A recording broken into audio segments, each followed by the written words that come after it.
Hello everyone, and this is another interview for Beyond Politics, and I'm here with James Hartsock, and we're having an interview about a march he was on in the city. So how are you feeling today, Chowder? Doing great. How are you, Jason? I'm doing well. So what was your reason for going on this march? For the past 40 years, presidents have released their tax returns all the way even back to Richard Nixon.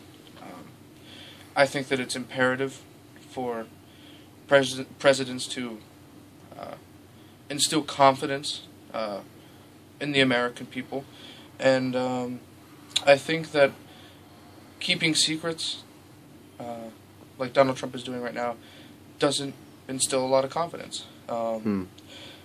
Personally, I think the way that Trump has been shifty about his taxes may it may show that he's hiding something, even though numerous times he said he hasn't. So it begs the question: if there's nothing to be hidden, why haven't the tax returns been released? So that's my question. That's why I went to the march, to pressure Donald Trump to release his tax returns. It seems like it was a very crowded area down there in Manhattan. I can only imagine how many people were marching onto Trump Tower. Yeah, the borough president of Manhattan gave the figure 25,000 marchers. I heard anywhere from 15 all the way up to 40,000, so I have no idea. But there were definitely a ton of people there. Wow. It was insane.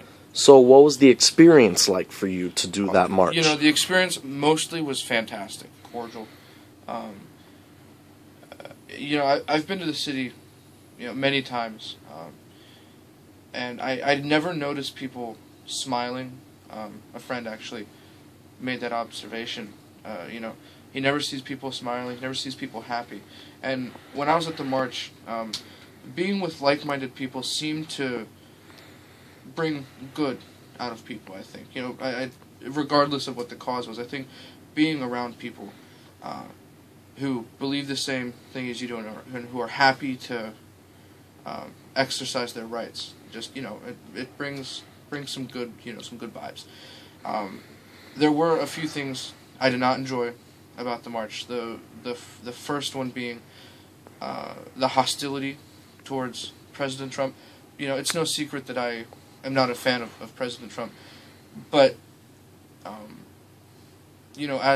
as an evangelical Christian, the Bible tells us to turn the other cheek and to love our enemies and love the people that we don't like, and to make obscene comments about him or his wife or his children or his family really does not set a great precedent for the cause that we're trying to do.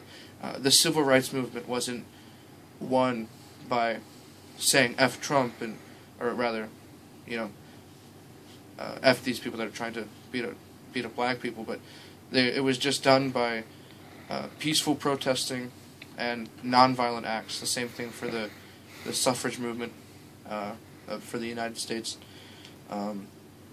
So I think that in order to seriously invoke change in the nation, we should pull back on the angry rhetoric and come at it with compassion and love.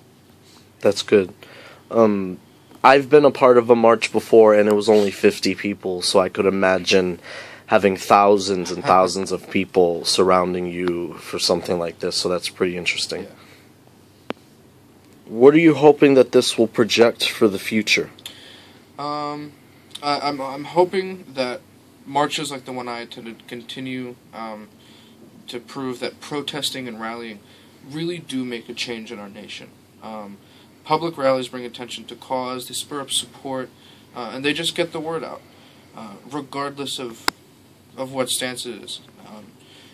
I wish that in the future the freedoms that we are given as Americans will be exercised more freely, because marching with our brothers and sisters for a common goal, in my opinion, makes a world of change.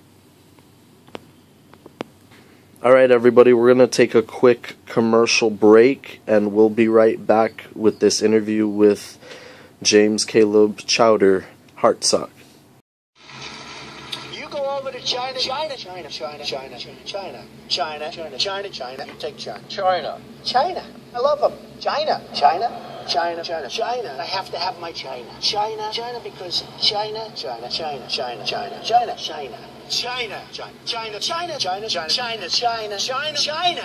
now. China. You know, China. I know China very well. China. Northwest Wisconsin, where I'm from. It's China to me. China. You want to buy from China? That's great. Buy from China. Buy toys from China. China in particular. China. I have people that I know in China. China.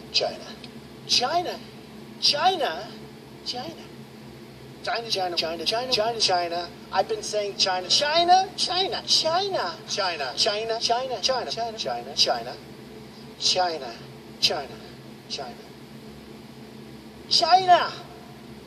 Hey everybody, we are back with this interview right now, and the next question I want to ask Chowder is, what do you think about Trump's comments saying he misses his old life? You know, I'm first and foremost surprised that Donald Trump is such a loose cannon. You know, he really doesn't have a filter, and words just kind of spill out.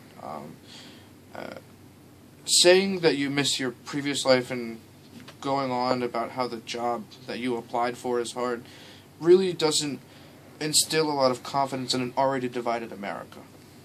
Second, I think that he should take his supporters' advice, or maybe his own advice, and suck it up, Snowflake. Honestly, you have 3.5 more years to go before you get out of that office. You know, complaining how hard and taxing the presidency is really doesn't get the job done. You know, Trump, your supporters voted for you, expecting you to uphold your promises and to complain instead of act. Really is not what anybody wants.